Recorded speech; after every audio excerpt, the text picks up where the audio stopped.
xisbiga marti sharafta qaraabada haweenka dhalinyarada aqoonyahanka bahasa xaafada ka soo qaybgalayaasha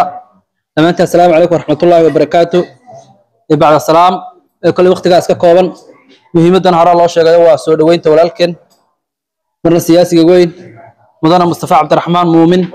oo loo soo magacaabay ku-xigeenka arrimaha dabiga iskaashiga caalamiga xisbiga wadani runtii Mustafa waxaynu ka rajaynaynaa wax badan وأنو رعدايا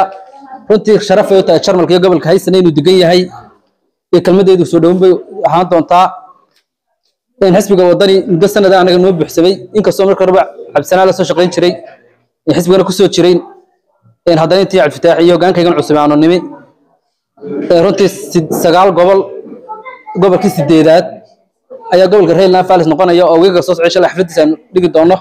taasoo ka dhigan 8 gobol oo jarmalka kamid ah 16 aanu geeyna calanka xisbiga wadani أنا رتي يقول بين نوتهاي تاسن حسب يقولوا تاير دمانتين إنك يقولوا نوضة تهاي تردارن كانوا حويان كنت مصطفى حنو سلام وقصت ده ياهم باليوم قبل كأنه رفيع بحد وين تاجراش ترى بدنا كنا